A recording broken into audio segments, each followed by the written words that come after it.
Okay. Okay. All righty. All righty. Looks like we're live, but we got to let it breathe just for a moment because we got to connect our Facebook community into this conversation and we'll get things fired up. Very excited to get back at it today. It looks like we're good. So, welcome in, everybody. It is the Frozen Rope Podcast. I'm your host, Chad Jensen. With me is my partner, the deputy editor of the Frozen Rope, Patrick Byrnes. Pat, what's good, dude? How are you this week, big dog? I'm doing good. It's hot. Trying to beat this July heat. My AC went out. Oh, Last, no. yeah, I know. It's like what timing? Middle of Dude, July, but we'll when get did it. it go out? Because mine went out too. I had to have guys come in on Monday and basically replace a condenser and a coil. Yeah, I did the same thing. Yeah, and then it still isn't working that good. But Yeah. what do you do? Job security, man. Be an air conditioner. No kidding. Summer, Especially geez. if you live in our neck of the woods, anywhere close to Jazz Central, you're Yep. feeling the heat. But it was relatively a long winter, so we had a nice mild spring, and here we are with the heat. But our viewers obviously aren't tuning in to hear us lament our heating and cooling problems. So first things first, I wanted to get your take on a couple of things. When last we were able to get together and stream last Tuesday, the Jazz were still in the midst of the Vegas Summer League. Then they get to the semifinals. And of course, Keontae George, they decide, we're going to shut him down with that ankle. We're not going to risk it, etc. Cool. All right. We totally understand that. They get to the semifinal round and decide to sit, Ochai. That is, it was basically all the first round picks, of course, who hadn't played Taylor Hendricks and Bryce Sensabaugh, plus now Keontae. And then they sat Ochai. I just wanted to see what your gut reaction was to how things unfolded before we get to a few of the other topics today. I mean, it was a bummer, that they kind of tanked that last game. They didn't need to. They could have played, Jazang and Ochai could have played. I think that would have made a difference. But it is what it is. Overall, it was a good summer league. Luca showed out. Obviously Keontae George showed out. I think they helped their cause more than any other players. Juzang, I think he helped his cause too, as far as cementing, not necessarily being the rotation out of the gates, but just cementing his maybe a place in the NBA somewhere. Now with the Jazz, maybe at some point it might be somewhere else, but yeah, overall, I think it was a good summer league. I'm just We'll going give to it a fix B my plus. camera just slightly. I'm just going to tilt it down just a hair. Definitely some positive developments. I mean, the way things ended last season after the trade deadline, fans kind of had the wind taken out of their sails, only to then kind of slightly be uplifted, even though Danny Ainge was throwing roadblock after roadblock to Will Hardy, and it really, you could feel the urge to tank, so to speak, and just, hey, we gave it our best effort, but seeing where we were at the trade deadline, we decided let's prioritize our draft positioning. And still the Jazz battled on. I mean, they didn't end up, Pat, stacking enough wins at the end to make it into the play-in tournament, etc. But we got to see some really cool development from young guys getting minutes, whether it was Taylor Horton Tucker, whether it was Ochai. Obviously, Walker by that point had well emerged. And so I think most Jazz fans, by the time you get to the end of the season, even after the disappointment of what happened post-trade deadline, they were starting to kind of feel on the upswing again, feeling optimistic about the future. Got a nice young core. Lowry, of course, coming out of nowhere to be the all-star and the most improved player. Then now, Pat, you stack onto that of a trio of first-round picks, one of which was a top 10 guy in Taylor Hendricks. We haven't yet seen in team colors quite yet. That'll come. And then, of course, Keontae lighting it up in the summer league, and all of a sudden everyone's going, hey, it's a real question. Would you rather take him or some of the other guys that were like top 5 picks in this draft? And then, of course, Luka showing out, and Juzang, of course, too, in the summer league. So I only go through this kind of long-winded setting the table to kind of remember, hey, the Jazz ended last season on a relatively positive note, despite not making the playoffs. And now it's even more positive. Like, Jazz fans got to be stoked about the way this thing's trending. Yeah, I mean, when you consider, we thought we were going to be in maybe a 4 to 5 year, just losing games for 4 to 5 years, we're right back in it. I really believe that we're one major trade away from, really being in the conversation of doing some damage in the playoffs. You know, Let's talk about that. okay. The one The major trade. So if you were a basketball wizard and you could wave your wand, or there was a basketball genie and you could get your one wish, what's the one move the Jazz could make? Plausible, right? Plausible. Let's keep it in the realm of the plausible that would put him in that conversation. Well, I think first you got to let the season play out a little bit and see what you got. You got to, and before you put all your chips in, you got to let's see the cards. Look at your cards. You know what I mean? So you got to do that first. But ultimately, I believe that we might have a point guard of the future on our team. We may or may not. We'll see. I think you got to see what you got in Keontae George before you go in and trade for a franchise-changing point guard. But I think the position that the Jazz need to upgrade is if they can get an all-star. If I were to pick a position right now as far as an all-star, I'd want a shooting guard, and I'd want to put Clarkson as the sixth man, and I'd want to put just plug someone in that's an upgrade from that. But you got to see how it plays out. It's not like these guys grow on trees. You got to wait for the opportunity to present itself. You probably have to wait for a disgruntled player from another team that wants out. And the Jazz are in a position where they can go and make a move. I mean, they've got Olynyk's expiring contract. I think that's like $12 million. They got Horton Tucker's expiring contract. That's $11 million. And I think if they make a trade, one of these guys has got to go, and I know that both of them are fan favorites, but there's just not room on the team for both of them. It's Clarkson or Sexton. And most likely if you're trying to get a player and, you got to get the best deal on the table, with Sexton's age, most likely the other team is going to want Colin Sexton.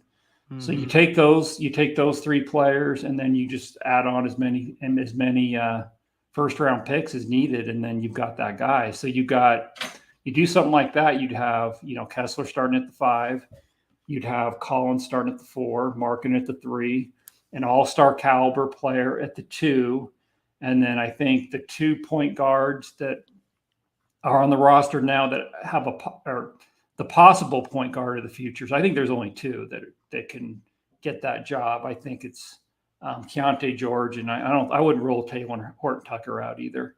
You got to give him a chance. So you take that line. That's a solid line. Then you're deep too. You got Clarkson and Abaji coming off the bench. So that ultimately could be the plan.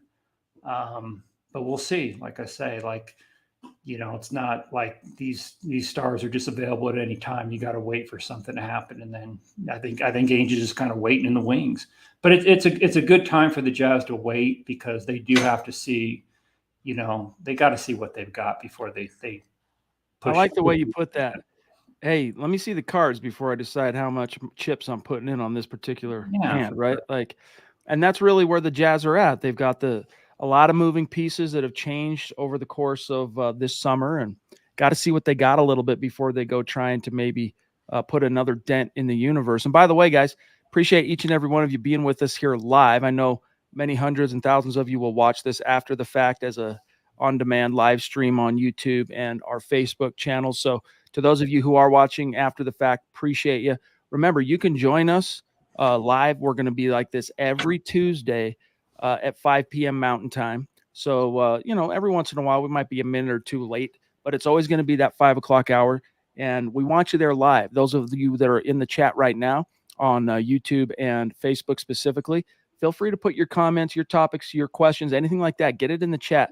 That's why we do these as a live stream podcast instead of just getting together once a week, hitting a record button on some software, doing an episode talking, and then just uploading it to Apple Podcasts or something. We do it as a live stream for a reason, not because we want to see ourselves on screen, but because we want to talk to you guys. We want to hear your thoughts, etc. So don't be shy. Anything you want us to get to, put it in the chat.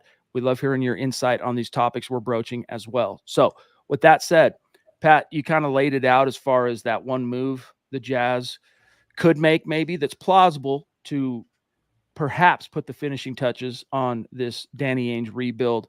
But first, again, got to see the cards before you put your chips in.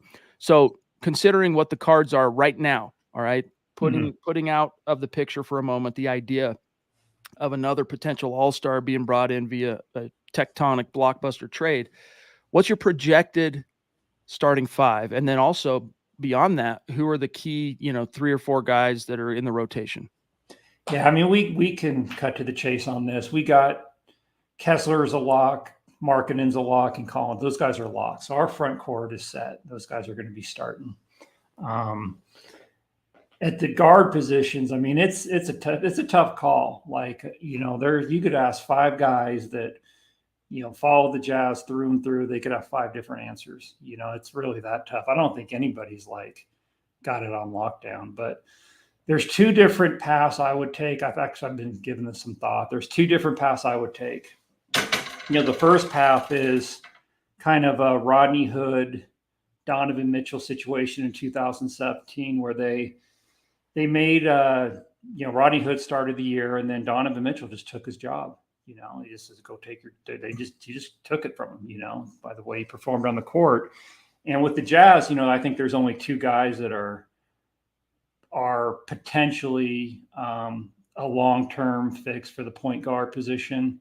And I don't think either of them have proven that they can do it yet, but I think the potential's there. It would be Keontae George and Taylor Horton Tucker. So I would put Horton Tucker, I would start him, and I would just put, George and Donovan Mitchell's role and just see if he can take the job and just split the minutes down the middle and see what, see how it plays out. We'll see. And then the shooting, the other path I was thinking about taking is, if the Jazz are going into this season where they just want to win games, where they just really want to put their best rotation, their best foot forward as far as, winning games, I think Chris Dunn is their best option, day one to be the starter. And the reason why is because he's the best defender. Mm-hmm. He's got the most experience. And because of our defensive deficiencies at the guard spot, George, Clarkson, and, Sexton, I want to align Dunn's minutes, because he's the best defender, with the other team's, best offensive player. And then you can hide our defensive deficiencies a little bit, and then, Dunn is a good facilitator. He can get the team in their half court sets. There's a lot he can do. And they don't, he's not a dynamic scorer, but they don't need a dynamic scorer. They got guys that can score the ball. So that would be my choice. But if you're starting Dunn, you probably would start Clarkson with Dunn. If you're starting someone like Sexton or Sexton or George, then you probably want to go Agbaji, at the 2. But man, that 2 guard, I think Agbaji should be the starter. But they signed Jordan Clarkson to all that money, give him all that money. I don't think they're giving that money to come off the bench. Yep. So where's Agbaji going to get his minutes? Where's Sexton going to get his? I mean, it is a crowded room at the guard spot. Someone's going to be out of the rotation. Yeah. And I think the guys that are locks to be in the rotation are Clarkson, Sexton. I think George is a lock to be in the rotation. I think, as a backup. Mm-hmm. And then, Agbaji, he's probably close to a lock. He can get some minutes at the 3. And then I think it's going to come down to Horton, Tucker, or Dunn. I think one of those guys will end up starting, and the other guy will be, out of the rotation. Dude, I would be, not to cut you off, Pat, but I would be, after just how he really flirted with being a game changer down the stretch, I honestly would be surprised if the Jazz went with anybody but THT at the 1. And I'm just talking in terms of plausibility. I am inclined to agree with you in terms of the rationale of why Chris Dunn at the 1 to start this season makes sense, because, hey, he can be that court general, get the plays rolling, distribute, all that stuff, and he brings the defense. But THT, he scratched the surface at least a little bit last year, Pat, down the stretch as a potential game-changing figure. Potential. I'm not trying to be too hyperbolic here in how we're talking about Taylor Horton Tucker, but I mean, before this draft, I would argue that Jazz fans were a little bit more, especially the ones that are more knowledgeable and paying closer attention to the day-to-day. I would argue Jazz fans were a little bit more hanging on a thread about what THT was going to do with his player option, more so than even Jordan Clarkson. Yeah, I think I've said this before. I'm a big THT guy. I thought with his what he brings to the table as far as his physical attributes, what he brings to the table. You're talking about a 7-foot wingspan. He's probably the most athletic player on the team. I know George looked good, in summer league, but I'd like to see George guard THT in practice. THT 240 pounds. He's got 60 pounds on George. THT is going to have something to say about, that starting position. And I think you got a free year where you could roll the dice on THT.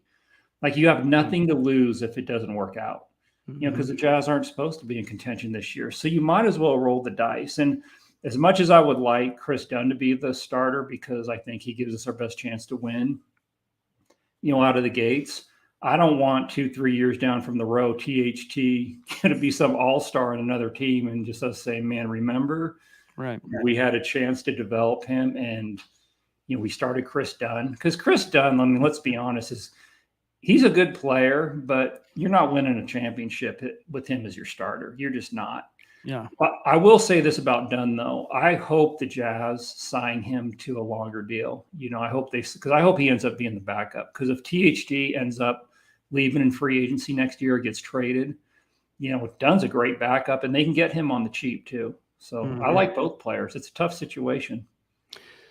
Let's talk about the outlook a little bit, because what was the over-under last year that the odds makers set? 23 wins? I believe it was 22 and a half. So the odds makers have said it this year. What is it? I think 34, right? 34 and a half, I think was. So are you taking the over? Are you taking the under on that, and why? I'm taking the over. I don't see, they won 37 games last year. And I think you brought this up 2 weeks ago. Like, that was a good point. The front office and the coaching staff weren't on the same page last year, and they weren't supposed to be. That's how it was supposed to be. The front office was trying to get draft picks, and Will Hardy was, they're trying to win games. They have a job to do. Yep. So, with both front office and Hardy going in the same direction, being on the same page, I think that's going to make a big difference.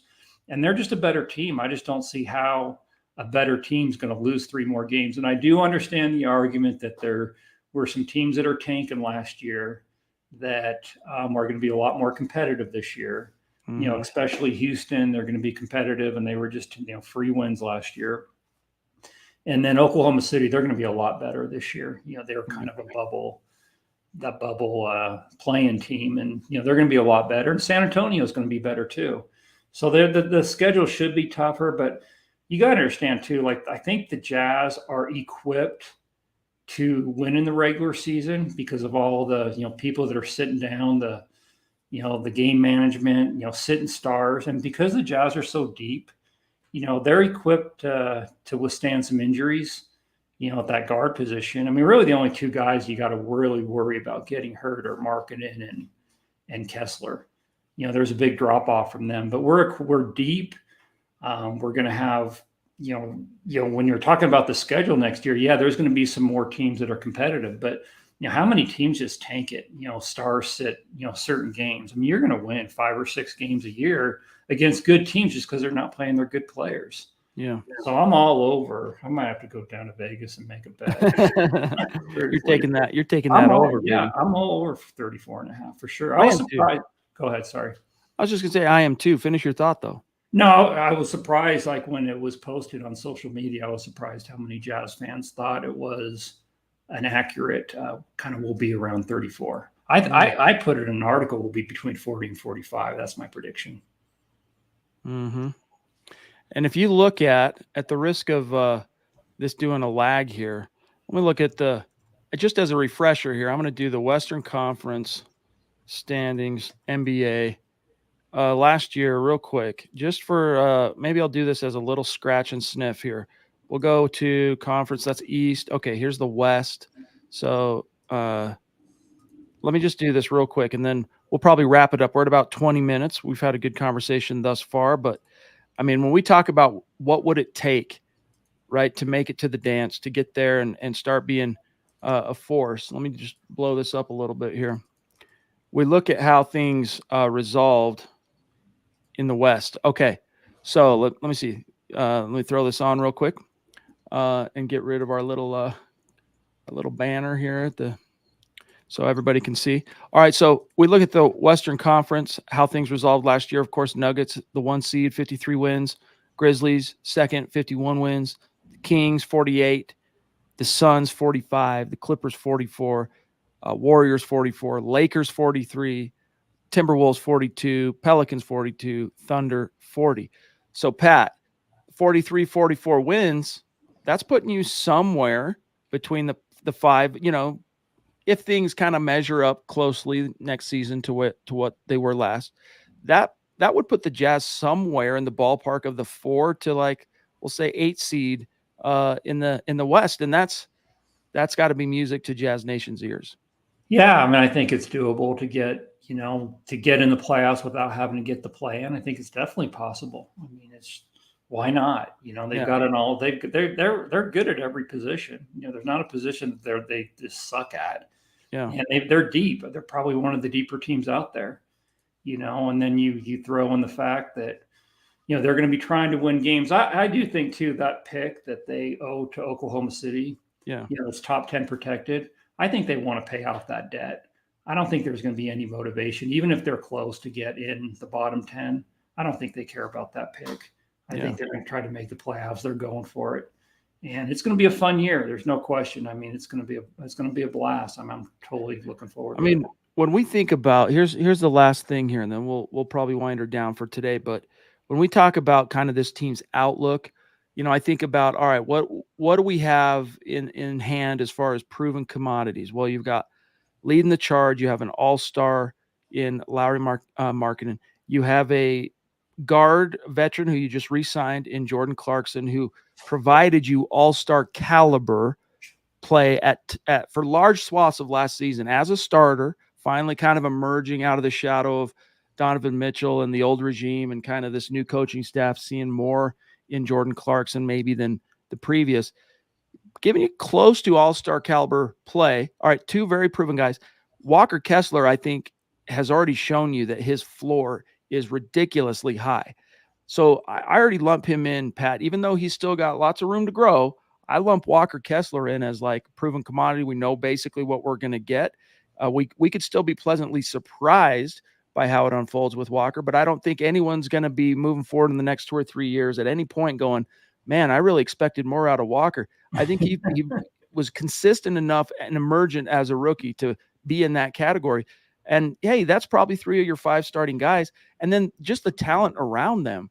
So much young, untapped guys, whether it's, younger vets like Taylor Horton-Tucker. We'll see what happens with Colin Sexton. Then you throw in the rookies that just came in. I mean, if even half of the younger guys who got minutes last year, the Ochais, Walker I've already talked about. Let's just say Ochai, let's say Horton-Tucker and the trio of first-round picks this year. If even half of those guys, Pat, turn a modest corner, this is a team that will be a force to be reckoned with in the West. Like, this is not going to be a 23-win team. This is not going to be a sub 43-win team. Like, I'm really bullish on this team's outlook. And another factor in that, last thing here, is what we saw from Will Hardy last year. First-time head coach, juggled a lot of unique obstacles and kind of personalities and just different peccadillos of that season, and still just kept his foot to the pedal, didn't throw in the towel when it was quite clear, I'm sure, to him as a guy on the inside that his bosses in the front office would have been A-okay with him joining them in the effort to tank. He stayed the course. We saw a lot of growth from him as a coach. Saw a lot of schematic brilliance at times. Not to say he doesn't have room to grow too. He does. But all those things considered, to me, setting that over-under in the 40s, in the low 40s, I think that's plausible. And that makes this team a playoff contender. Yeah, no question. I think that's a good point with Hardy. You beat me to the punch on that. I was going to say that. Who's to say that? I mean, when you see the players, that came in last year, like Markkanen and Kessler, kind of what we expected, and then they developed, Will Hardy has a lot to do with that. Right. Just putting the players in the right positions, setting them up to succeed. Horton Tucker's another one No doubt. that, was set up to succeed. And, who's to say, when those over-unders are made, they're going off of what those players did last year, how they looked last year. What players are going to be better versions of themselves this year? Mm-hmm. And I think there's a lot of candidates. I think even marketing has room to grow. Kessler, I'd be really surprised if he's not a better version of himself last year. Same. Abaji, better version of himself last year. Sexton, just being on the court, all he needs is be on the court, and he'll be on the better version of himself. Horton Tucker, Dunn. There's a lot of candidates that are going to be better players this year than they were last year because of Will Hardy's ability to put them in the right positions and putting them in a situation where they succeed. So yeah, I'm very bullish on them getting over 30. I really think that the only way they don't get to 35 wins is injuries. If Kessler, Markin, and those are your two key guys, there's a big drop off, if one of those guys gets hurt. But other than that, then you got Collins too. Collins, who's to say that he doesn't have a huge jump? That's true. The fact that he's not running up and down the court, watching Trae Young and DeJounte Murray shoot the ball. I get told. And Collins has been on the trade market for a long time. And that's got to be, and it's got to be that's got to just suck. He's coming into a situation where he's got a new lease in life. He's playing for a team and fans that want him to be here. Who's to say he doesn't make a huge jump? Mm-hmm. 2 years ago, he was like the second, maybe third best player on a team that made the Eastern Conference Finals. So, yeah, I'm super excited about John Collins to see what he can do this year. I'm glad you brought up John Collins because we would have been remiss when discussing this team's outlook to not at least mention this cat. But yeah, and when we talk about the possibility of guys regressing or not meeting expectations from the we'll call it the proven commodity category, the guys we mentioned, the only way I really see that happening is injuries. I'm talking Lowry, Walker, Clarkson. As far as the more proven guys, they've kind of shown you that pretty high floor. Still room to grow with the ceiling. The only way that doesn't come to fruition, I think, is if the Jazz end up somehow snake bitten. But I'm knocking on wood as I say that. But guys, this has been a great conversation. We really appreciate each and every one of you being with us. If you've been with us live, stoked to have you. If you're watching this after the fact on demand, stoked to have you. We'll be back in the saddle a week from today, Tuesday, 5 p.m. Mountain Time. In the meantime, though, before we sign off, look, connect with us outside of Facebook, outside of YouTube, on Twitter. You can follow Patrick Byrnes at PBurnsNBA. You can connect with myself at Chad and Jensen. Always happy to talk Jazz basketball with you. And then, of course, make sure you're following. If you're watching on YouTube, rad. Make sure you're following us on Twitter, The Frozen Rope, and on Facebook. If you're on Facebook, vice versa, make sure you're also following on Twitter, YouTube, because we are cranking out every last morsel and nugget on your team that we find across the interwebs every single day. So, Pat, great conversation, dude. Had a lot of fun. Can't wait to do it again in a week's time. Yep, we'll be back. It'll be fun. We'll be back like the Terminator, a couple of Terminators looking to terminate the competition in the Western Conference. But anyway, appreciate you guys. Have a great week. For Pat Byrnes, I'm Chad Jensen. We will see you next Tuesday, 5 p.m. Mountain Time.